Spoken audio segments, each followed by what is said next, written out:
बड'लेण्ड बुब्लि channel ओमफ्राय बड'सा चेनेलखौ जोङो थेंक इउ होननो सानो जे नोंसिनि थ्रुयै जोंनि स्टुडेन्टफ्रा जे हाइलाइट मोननो नागिरदों जे फर एग्जाम्पल मनमिया जे साइन्सआवहाय आउट अफ 199 लाबोनो हादों बेथ'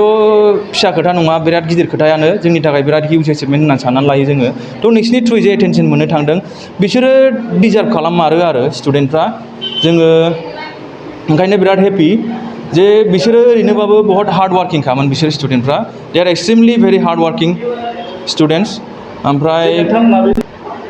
आङो बेखौ होननो सानो जे मालायनि सायाव डिपेन्ड खालामबाय थानानैहाय जेबो मुलाम्फा जाया एखमबा माखासे बुस्थुखौहाय गावनि आखायावनो लानानैहाय मावनांगौ मालायनि सायावहाय डिपेन्ड जाबाय थानो नाङा बिदिनो गावनि आखायाव माखासे बुस्थुखौ गावनि आखायाव आंनो मावजोबगोन होननानै साननानै लानो थाखायबो एसे मानसिया कनफिडेन्स थानांगौ आरो एसे कनफिडेन्ट मानसि जानांगौ बेबो गावखौनो गाव आङो एसे बुरजा फरायनायखाय जाखो ना उन्दैनिफ्रायनो जाखो जायखिजाया मोनथिला जे आंनावहाय बे बुस्थुआ एसे कनफिडेन्सा एसे दंखायोमोन आरो स' बेनि थाखायनो जोङो क्यों ना खुद का कुछ किया जाए बे मोनसे माइन्डआवहाय इगनाइट जादोंमोन आंना 2016-17आवहाय तो बेनि थ्रुयैनो मा खालामथावा होननानैहाय क्यों ना अपना नॉलेज को सोसाइटी में वापस दिया जाए माने स्टूडेंट्सफोरखौ जों बेटारमेन्टनि थाखाय जोंनि बर' सोसाइटी स्पेशली जोंना गोदोनिफ्रायनो स्ट्रागल खालामगासिनो दङ बिराद स्ट्रागल खालामबोबाय स' दा यां जेनेरेसनफोरखौ जों दा एसे नुबोनो मोन्दों आरो जे इमप्रुभ जामारबाय जोंनावहाय बिराद पजिटिभ चेन्ज फैदों जोंनि ससाइटियावहाय जों नुनो मोन्दों आङो क'क्राझारावहाय थाफैथारनाया पारमानेन्टलि थाफैथारनाया 5 इयार्सल' जादों आङो बायह्रा थानाय जाथ'दोंमोन आरो थ' आं क'क्राझारनि इनभाइरनमेन्टखौ बांद्राय नुनो मोनाखैमोन आरो जा उन्दैयावहाय स्कुल लाइफ फरायनायावहायसो नुलांनो मोन्दोंमोन थ' एफाग्राब बिदि एवेरनेस गैयामोन आरो जोंनि समावहाय NIT आ मा बुस्थु IIT आ मा बुस्थु रावबो जोंनो खोन्थाग्रा गैयामोन जोङो हारसिङैनो सोरखिलांनाय बायदि जानांदों जोंनि माखासे टिचार्सफ्रा जोंनियावहाय बिराद हेल्प खालामलांदों बेदिनो दाथ' बयबो स्टुडेन्टफ्रा एवेर जाजोब्बाय बेनो ओमफ्राय आं सानो आरोना थ' जोंबो एसे कन्ट्रिबिउसन होनो हादोंदां बेबायदि एवेरनेस स्प्रेड खालामनायावहाय जोंनि इनस्टिटिउटनि थ्रुयै जों एसे एवेरनेसखौ स्प्रेड खालामनो हादों माबा मोनसे पार्सेन्टेजबाबो जोङो बेनि थाखायनो I am extremely proud of myself आरो गावखौनो गाव एसे हिउज एचिभमेन्ट बायदि साननानै लायो गावखौनो गाव जे जोङो माबा मोनसे थांखि लानानै खुलिनाय जादोंमोन बे थांखिखौ जोङो उथ्रिसार जाहोनो हादों आरो जे जोंनावहाय बोसोरफ्रामबो एटलिस्ट जोंनावहाय सिन्स 5 इयार्स 2017आव गायसननायनिफ्राय जोंनावहाय एभ्रि इयार जोंनावहाय मोजां स्टुडेन्ट फैनानैहाय मोजां नाम्बार लानानै पास जानानै थाङो थ' जोङो I am extremely proud of my students आङो बिराद हेपि आरो दा थ' आङो पार्सनेलि आङो साइन्स फोरोङो क्लास 9-10 खौ आं साइन्स फोरोङो ओमफ्राय 11-12 खौ आङो फिजिक्स फोरोंनाय जायो आरो मानो होनबा आंना बेकग्राउन्डआनो फिजिक्स बेकग्राउन्डखामोन नालाय ओमफ्राय माखासे फेकाल्टिबो दङ इन दा सेन्स गार्जेनफोरनिफ्राय पेरेन्ट्सफोरनिफ्राय जोङो पजिटिभ रेसपन्सखौनो मोनबाय थायो नो डाउट बिसोरो सोरबा स्टुडेन्टफोरखौ जोङो सोरबा अलरेडि बिराद टेलेन्टेड थाखायो नो डाउट बेखौ जोङो बांद्राय क्रेडिटबो लानो हाखाया नाथाय सोरबा स्टुडेन्टफोरबो दं फर एग्जाम्पल क्लास 10आव सोरबा सासे स्टुडेन्ट फैयोबा बियो अलरेडि क्लास 7-8नि मेथामेटिक्सनि रुल्सफोरखौ अलरेडि रोंनानै फैखानांखागौ होननानै एक्सपेक्ट खालामनाय जायो नाथाय सोरबा बिदिनो फोरोंफिननांगौ जायो थ' बेफोरखौ जोङो चेलेन्ज बायदि लायो आरो चेलेन्ज एक्सेप्टेड बायदि लायो आरो जोङो ओमफ्राय बेफोरखौ जों बिराद इमप्रुभ होनो हादों आरो ओमफ्राय सोरबा स्टुडेन्टआ बिमा बिफानि जरजोंहाय फैयो टिउसनफोरखौहाय गाव हारसिङैथ' बयबो फैजोबा ओमफ्राय बे पेरेन्ट्सफ्रा उनावहाय होनफैफिनो जोंनि सिगाङावहाय जे बे दा गथ'आ एसे फरायग्रा जाबाय नोंसिनाव फैनानै एसे फरायनायावहाय एसे इन्ट्रेस्ट लाबाय थ' जोङो फरायनायखौ एकाडेमिकेलि एसे बरिं काइन्ड अफ बानाया आरो एसे इन्टारेक्टिभ सेसन जों दोनो आरो बेबायदिनो ओमफ्राय गसंहोनानै स्टुडेन्टखौ एक्सप्लेन खालामहोयो बा बर्डआव फैनानै गावखौनो एक्सप्लेन खालामहोयो बा लिरहोयो बा हमवार्क हरो माबायदि मोनखो होननानैहाय एसे फानि वेयैबो खोन्थायो आं एखमबा जक्सबो क्रेक खालामो बेबायदिनो आरो थ' आइ एम नट ए सिरियास गाय आंखौ गिनाङा नोंसोरो आंखौहाय बिसिबां नोंसोरो माबानो हायो जे मा शेयार खालामनो हायो सिंसा नोंसोर आंनो सिगाङावहाय शेयार खालामनो हागोन माबाफोर न'आव प्रब्लेम जादोंबा सोरजोंबा बिमा बिफाजों एसे दावराव जादोंबा आंनो खोन्थाफै माबा मोनसे आङो हेल्प खालामनो हायो नामा आं एकदम गावखौनो गाव एसे बिग ब्रादार बायदि एसे रिप्रेजेन्ट खालामो आरो स्टुडेन्टफोरनि सायावहाय एसे आं जक्सफोरबो क्रेक खालामो फर एग्जाम्पल आं मोनसे जक्स होनबावनोसै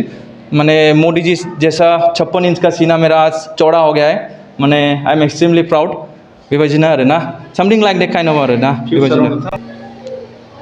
पार्डन फिउचारावथ' जोंनाव बिराद हप दङ नो डाउट जोङो नलेजखौ स्प्रेड खालामनाया जोंना बेनो मेइन टारगेटआ जे दाबो जोङो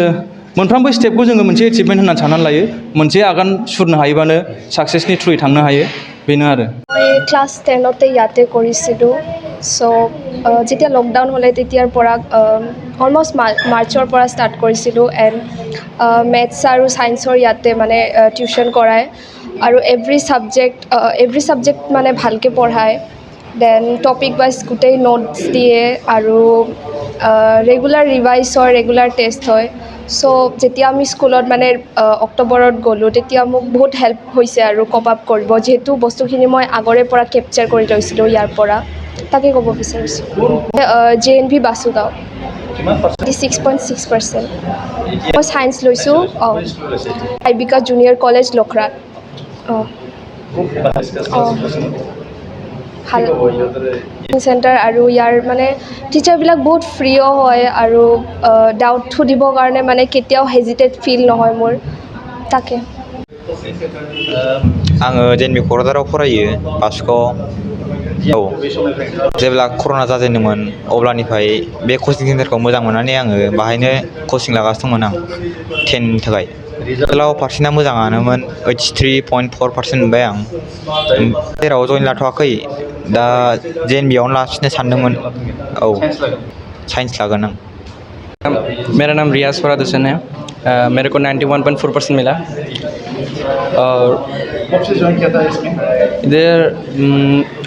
शायद सितंबर से ज्वाइन किया था इधर अभी जो 9 बजे JNB में फिर से एडमिशन लिया साइंस लेके अच्छा है सर लोग बहुत अच्छे से पढ़ाता है डाउट भी अच्छे से क्लियर करता है कुछ पूछने से कुछ हेजिटेट नहीं करता आराम से सब लोग अच्छे से समझा जाता है आंनि नामा दालिया बसुमतारी केन्द्र बिद्यालय क'क्राझाराव फरायोमोन नैबे 10आव लाफैदोंमोन आङो 10 क्लासाव आङो माने दा 10 पास जानायजों मोजां पार्सेन्टेजजों गोसोआ बिराद मोजां मोननानै दं 89.8% मोनदों कृष्ण सारा जोंखौ साइन्स फोरोंमोन आरो बे बिराद मोजां फोरोंदों आरो आंनि बे साइन्सनि डाउट्सखौ बिराद मोजाङै क्लियार खालामना होदों माने नीट प्रिपेरेसन खालामगासिनो दङ औ Deepshika Brahma. I'm from Don Bosco School, Kokrajhar. I want to go for civil service, but I haven't decided yet. So join kiya class 10. 6 letters mila. 79.8. Oh sorry, 79.2. Angna Mala Bosumataри. Ang Kendra Vidyalay Kokrajharawno फरायोमोन class 8 निफ्रायनो लागासिनो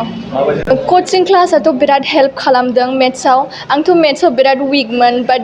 बाव लाफैनानै एसे मोजां जादों मेथ्सआव मतलब मोजाङानो जादों मेथ्सआव 79% मोनदों दाथ' जेबो सानथ'वाखै बाट खालामगोन माबा मोनसे 85.4 मोजां मोनदों आगोल आं मेथ्स साइन्सआव मोननायाव बिराद वीकमोन बेयाव कचिं सेन्टाराव लाफैनानै आंना मोननैबो साबजेक्टआ बिराद इमप्रुभ जादों आङो बेयावनो फरायफिनसै नवोदयावनो फरायफिननो नागिरदों कृष्णा सार आरो चारासर सारा सानैबो सानफ्रामबो सानै आलदा क्लास लानानै फोरोङोमोन आङो साइन्स आरो मेथ्सआव बड'लेण्ड बुब्लि ओमफ्राय बड'सा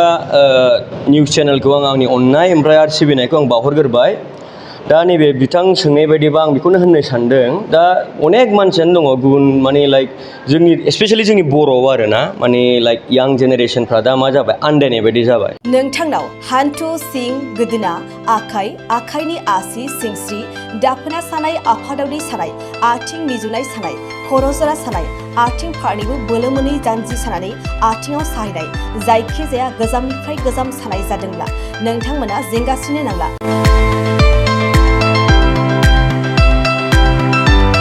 नोंथांमोननि थाखाय खम बेसेनावनो लाबोदों फिल नेचार जइन्ट पेन वेल बे थाव मालिसखौ फुनोब्लानो नोंथांनि गासै सानाय जेंनाया खारगोन अब्ला मानोथो गोबाव खालामखो अर्डार आरो गोबां मोनथिनो थाखाय नैबे जानबुं नङाव फन खालाम 9974030738